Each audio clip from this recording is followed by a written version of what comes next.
प्यारे बच्चों, आदमजाद परी लोक 5वां वीडियो देखिए। और अब परी लोक शुरू हो गया है। अब परियां और देखिए क्या क्या होता है परी लोक में, ये देखिए। हाँ, खालिद गार में गिरते ही बेहोश हो जाता है। जब उसे होश आता है तो वो देखता है कि एक बहुत ही खूबसूरत महल के एक कमरे में है और किसी ऐसे बेड पर लेटा है जो सोने का बना हुआ है और उसमें कितने हीरे मोती जड़े हुए हैं। उसके चारों तरफ 4 परियां उसकी देखरेख के लिए मौजूद हैं और वो हैरान होकर पूछता है, मैं कहाँ हूं, तुम कौन हो? एक परी जो इनमें सबसे ज्यादा खूबसूरत है और जिसने नीले रंग का ताज पहन रखा है, मुस्कुराकर जवाब देती है, आदमजाद यानी इंसान के बच्चे, आदमजाद तुम परीलोक में हो और मैं सब परियों की रानी नीलम परी हूं। मुझे यहां कौन लाया? तुम जिस पत्थर को हटाने की कोशिश कर रहे थे वो हमारी सरहद का पत्थर है। सरहद की खिलाफ वर्जी हमें बर्दाश्त नहीं। ये सोच कर के कहीं तुम इंसानों के जासूस तो नहीं हो, तुम्हें गिरफ्तार कर लिया गया था। अगर तुम सचमुच जासूस होते तो हमारे राक्षस तुम्हें शामी कबाब बनाकर खा जाते। शामी कबाब बनाकर खा जाते। मगर मालूमात की गई तो पता चला है कि तुम एक शरीफ और अच्छे लड़के हो। गरीबों में इल्म तकसीम करते हो, इसीलिए तुमसे मेहमानों जैसा सलूक किया जा रहा है। देखो, अच्छाई करोगे तो अच्छा बदल मिलेगा। मुझे मेरा घर, मेरे दोस्त और स्कूल सब कुछ याद आ रहा है। मुझे मेरी दुनिया में जल्द वापस भिजवा दीजिए रानी साहिबा। अभी हम अपने एक राक्षस दुश्मन की वजह से परेशान हैं। वो हमारे महल की तरफ बढ़ रहा है। हम नहीं चाहते कि जल्दी में तुम्हें वापस भेजें और तुम उसके हाथ लग जाओ और वो तुम्हें एक ही निवाले में चट कर जाए। इतना बड़ा राक्षस। खालिद कांपने लगता है। रानी साहिबा दिलासा देती हैं, डरने की जरूरत नहीं है। ये लो, ये एक जादुई टोपी है। इसे ओढ़ते ही कोई परी, कोई राक्षस या कोई जादूगर तुम्हें नहीं देख पाएगा।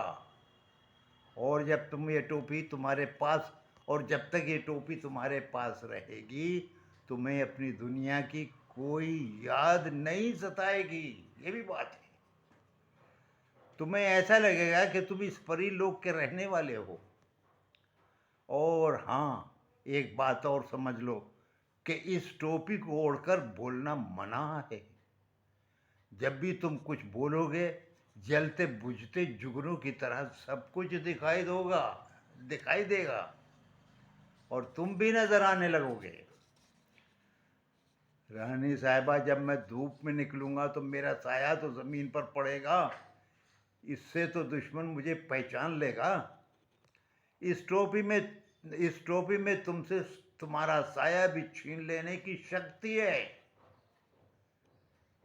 ये बात हो ही रही थी कि 2 परियां दौड़ती हुई आती हैं और नीलम परी को सलाम करके कहती हैं, रानी साहब, एक बहुत बुरी खबर है। जल्दी बोलो, क्या खबर है? राक्षस लोहमुख की फौजें महल से थोड़ी दूर पर हैं और इसी तरफ तेजी से आगे बढ़ रही हैं और हमारी फौजें पीछे हट रही हैं। रानी परेशान होकर, हाँ, वो हमें बर्बाद करने पर तुला हुआ है और हमारे पूरे परिलोक पर पूरा परिलोक हड़पना चाहता है। खालिद नीलम परी की घबराहट देखकर समझ जाता है कि हालात बड़े ख़राब हैं और अब एक नई मुसीबत आने वाली है, लेकिन वो मन ही मन में तय करता है कि रानी साहिबा की मदद करनी चाहिए।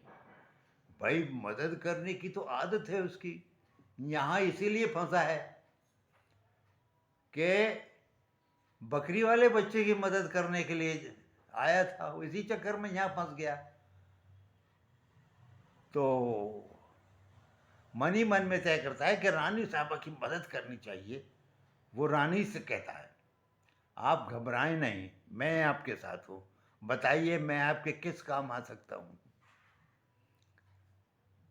मुझे तो खुद अपने से ज़्यादा तुम्हारी फिक्र है, बस तुम ये टोपी पहनकर सबकी नज़रों से छुपे रहो, और वरना सबसे पहले वो तुम्हें ही लुक़मा बना लेगा।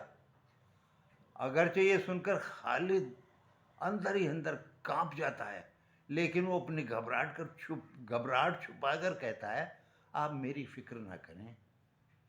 वैसे तो उसके छक्के छुड़ाने के लिए आपकी दी हुई ये जादुई टोपी काफ़ी है, लेकिन अगर मुझे निगल कर उसका गुस्सा ठंडा हो जाए तो मैं खुशी खुशी उसका निवाला बन सकता हूँ।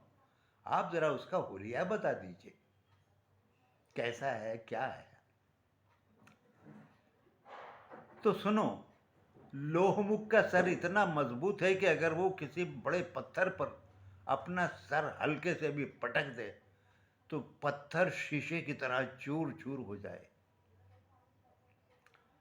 उसकी आंखें दो बड़े अंगारों की तरह हैं। Oh my God!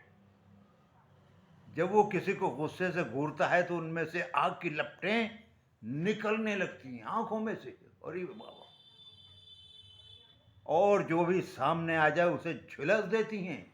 बताइए, इसके सर पर दो बड़े बड़े सींग हैं।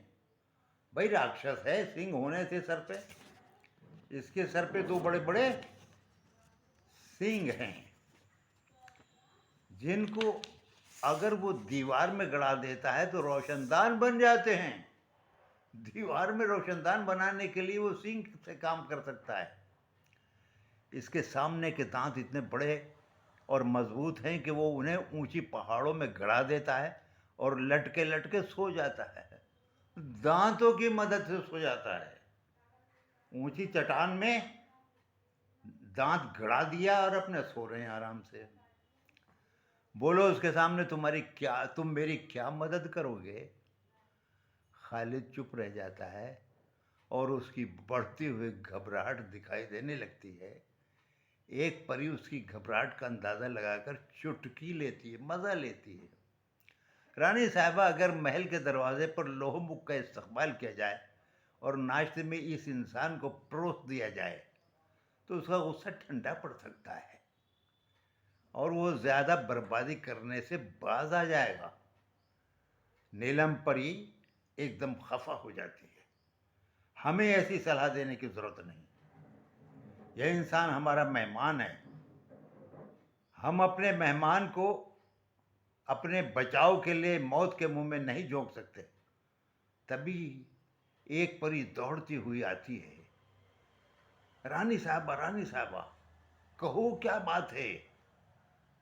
परी लोग के सेनापति भूचाल मुख तशरीफ ला रहे हैं। नाम क्या है? भूचाल मुख, और आपसे मुलाकात की इजाज़त चाहते हैं।